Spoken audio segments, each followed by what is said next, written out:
Hello friends, ಎಲ್ಲರಿಗೂ ನಮಸ್ಕಾರ. ಲಕ್ಷ್ಮೀ ಪಾಕಶಾಲೆ ಕಾರ್ಯಕ್ರಮಕ್ಕೆ ಸ್ವಾಗತ. ಇವತ್ತಿನ ದಿನ ನಾನು ತುಂಬ ಸಿಂಪಲ್ಲಾಗಿ ಸಂಜೆ ಟೈಮ್ಗೆ ಒಂದು ಒಳ್ಳೆ ರುಚಿ ಕೊಡುವಂತಹ ಸ್ನ್ಯಾಕ್ಸ್ ಮಾಡ್ಕೊಳ್ಳೋದು ಯಾವ ಥರ ಅಂತ ತೋರಿಸ್ಕೊಡ್ತಾ ಇದ್ದೀನಿ. ಅಥವಾ ನೀವು ಇದನ್ನು ಊಟಕ್ಕಿಂತ ಮೊದಲಿಗೆ ಚಾಟ್ಸ್ ಥರನೂ ಟ್ರೈ ಮಾಡಬಹುದು. ಮಕ್ಕಳು ಕೂಡ ಇಷ್ಟಪಟ್ಟು ತಿಂತಾರೆ. ಈವ್ನಿಂಗ್ ಟೈಮ್ನಲ್ಲಿ ಈ ಥರ ಮಾಡಿಕೊಟ್ರೆ ಹೊರಗಡೆ ಈ ಥರ ತಿನ್ನಿಸೋದಕ್ಕಿಂತ ಮಕ್ಕಳಿಗೆ ಕುರ್ಕುರೆ ಅದು ಇದು ಈ ಥರ ಒಂದ್ಸಲ ಟ್ರೈ ಮಾಡಿ ನೋಡಿ ಅಂತ ಹೇಳ್ತಾ ಬನ್ನಿ. ಹಾಗಿದ್ರೆ ಇದನ್ನು ಮಾಡೋದು ಯಾವ ಥರ ಅಂತ ನೋಡೋಣ. ಮೊದಲಿಗೆ ಗ್ಯಾಸ್ ಆನ್ ಮಾಡ್ಕೊಂಬಿಟ್ಟು ಒಂದು ಹಂಚು ಅಥವಾ ನಿಮ್ಮಲ್ಲಿ ಏನಿರುತ್ತೋ ಪ್ಯಾನ್ ಅದನ್ನು ಇಟ್ಕೊಳ್ಳಿ. ಅದು ಸ್ವಲ್ಪ ಬಿಸಿ ಆದ ನಂತರ ಎಣ್ಣೆ ಹಾಕ್ಕೊಳ್ಳಿ. ಎಣ್ಣೆ ಬಿಸಿ ಆದ ನಂತರ ಇದಕ್ಕಿವಾಗ ನಾನಿಲ್ಲಿ ಒಂದು ಸಣ್ಣ ಕಪ್ನಷ್ಟು ಶೇಂಗಾ ಹಾಕ್ತಾಯಿದ್ದೀನಿ.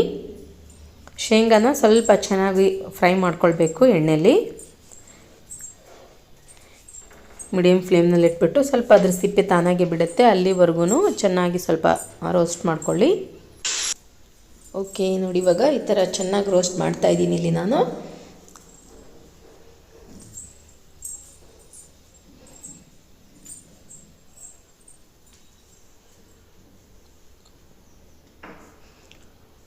ನೋಡಿ ಈ ಥರ ಶೇಂಗಾ ಇಲ್ಲಿ ರೋಸ್ಟ್ ಆದ ನಂತರ ಗ್ಯಾಸ್ ಆಫ್ ಮಾಡ್ಕೊಂಡ್ಬಿಟ್ಟು ಇದನ್ನು ಪೂರ್ತಿ ತಣ್ಣಗಾಗೋದಕ್ಕೆ ಬಿಟ್ಬಿಡಬೇಕು. ಒಂದು ಪಾತ್ರೆಯಲ್ಲಿ ತೆಗೆದಿಟ್ಕೊಂಡ್ಬಿಡಿ. ಇನ್ನೊಂದು ಪ್ಲೇಟ್ನಲ್ಲಿ ತೆಗೆದಿಟ್ಕೊಳ್ತಾ ಇದ್ದೀನಿ ಇಲ್ಲಿ ನಾನು.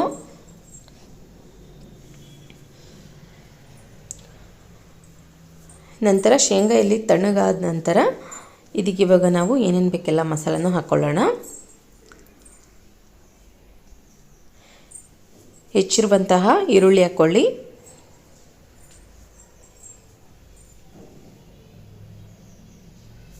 ನಂತರ ಕಟ್ ಮಾಡಿರುವಂತಹ ಸೌತೆಕಾಯಿ,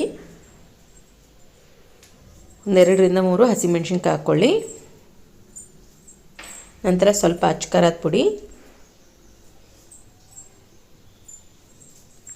ರುಚಿಗೆ ತಕ್ಕಷ್ಟು ಉಪ್ಪು ಹಾಕ್ಕೊಳ್ಳಿ. ನಂತರ ಸ್ವಲ್ಪ ಚಾಟ್ ಮಸಾಲ ಹಾಕ್ಕೊಳ್ಳೋಣ. ಇದನ್ನ ಇವಾಗ ಚೆನ್ನಾಗಿ ಮಿಕ್ಸ್ ಮಾಡ್ಕೊಳ್ಬೇಕು.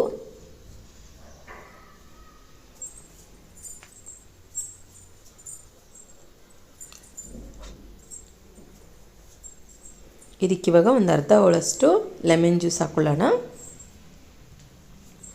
ಕೊನೆಯದಾಗಿ ಸ್ವಲ್ಪ ಕೊತ್ತಂಬರಿ ಸೊಪ್ಪು ಹಾಕ್ಕೊಳ್ಳಿ. ಓಕೆ, ನೋಡಿ ಇವಾಗ ತುಂಬ ಚೆನ್ನಾಗಿ ಟೇಸ್ಟ್ ಕೊಡುವಂತಹ ಶೇಂಗಾ ಬೀಜದ ಚಾಟ್ಸ್ ರೆಡಿಯಾಗಿದೆ. ನೋಡಿದ್ರಲ್ಲ ಫ್ರೆಂಡ್ಸ್, ಯಾವ ರೀತಿಯಾಗಿ ನಾವು ತುಂಬ ಈಸಿಯಾಗಿ ಟೇಸ್ಟಿಯಾಗಿ ಶೇಂಗಾ ಬೀಜದ ಚಾಟ್ಸ್ ಮಾಡ್ಕೊಳ್ಳೋದಂತ. ನಾನು ಮಾಡಿರೋ ಈ ರೆಸಿಪಿ ನಿಮಗೆ ಇಷ್ಟ ಆಗಿದರೆ ಪ್ಲೀಸ್ ಲೈಕ್ ಮಾಡಿ, ಶೇರ್ ಮಾಡಿ, ಕಮೆಂಟ್ ಮಾಡಿ. ಇನ್ನಷ್ಟು ಈಸಿ ರೆಸಿಪೀಸ್ಗಾಗಿ ನಮ್ಮ ಲಕ್ಷ್ಮೀ ಪಾಕಶಾಲೆ ಚಾನಲ್ಗೆ ಸಬ್ಸ್ಕ್ರೈಬ್ ಆಗೋದು ಮಾತ್ರ ಮರಿಬಾರ್ದು. ಮತ್ತೆ ಒಂದು ಇಂಟ್ರೆಸ್ಟಿಂಗ್ ರೆಸಿಪಿಯೊಂದಿಗೆ ಬರ್ತೀನಿ ಮುಂದಿನ ಸಂಚಿಕೆಯಲ್ಲಿ. Keep watching. Thank you. Bye.